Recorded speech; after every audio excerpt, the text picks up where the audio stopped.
to India's greatest hockey player, announced by the Prime Minister at a time when we're celebrating the sport.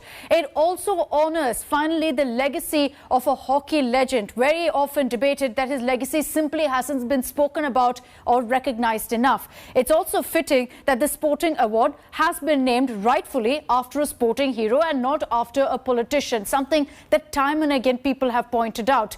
Purging Netagiri culture in sports. The BJP spoken about this before, and now it looks like they've decided to also take this monumental step of the biggest sporting award being named after a sporting hero.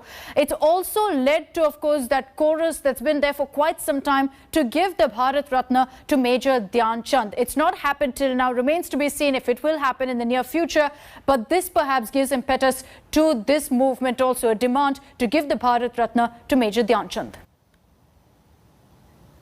All right, of course, the controversy is now brewing over this renaming as far as the politics goes.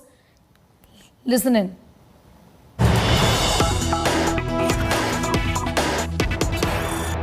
देश का सबसे बड़ा खेलों का award खेल रत्न आपके पिताजी major Dhyanchand के नाम पर किया गया है, किस तरह से आप देखते हैं?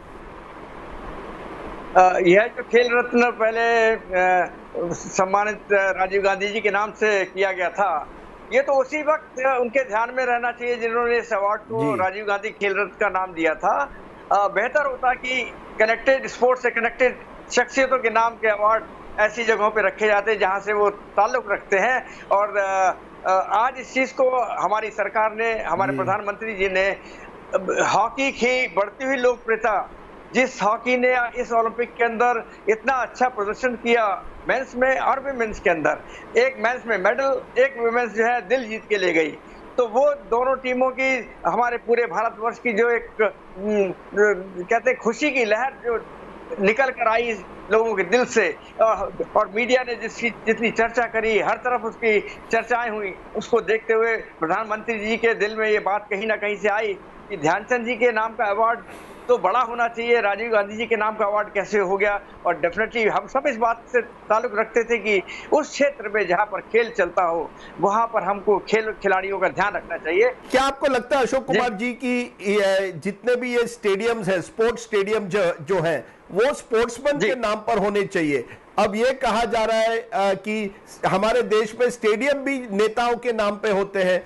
अहमदाबाद में आप देखिए नरेंद्र मोदी स्टेडियम बन गया है, हैदराबाद में देखिए वहां राजीव गांधी स्टेडियम बन गया है। अलग अलग क्रिकेट स्टेडियम या तो बोर्ड ऑफिशियल पे होते हैं, अरुण जेटली स्टेडियम दिल्ली में, बंगलोर में चिन्नस्वामी स्टेडियम। क्या आपको लगता है हमारे जितने भी इस तरह के संस्था स्पोर्ट्स के अवार्ड्स और स्टेडियम स्पोर्ट्समैन खिलाड़ियों के नाम पर होने चाहिए? खेल क्षेत्र में खिलाड़ी ही उसके सम्मान को आगे बढ़ाता है अपने त्याग, तपस्या और कार के बल पर, प्रसिद्धि के बल पर, खेल के बल पर। तो ये चीजें तो खिलाड़ी के नाम पर ज्यादा बेहतर होती है और रखनी चाहिए। अभी देखिए ना, राजीव गांधी खेल रत्न इतने साल चल ही रहा था तो कोई ऐसी बात नहीं थी। ये तो प्रधानमंत्री जी ने इस बात को सोचा, विचार किया, और डेफिनेटली कुछ क्षेत्र ऐसे हैं जहां पर विचार करने की बातें आनी चाहिए और होनी चाहिए।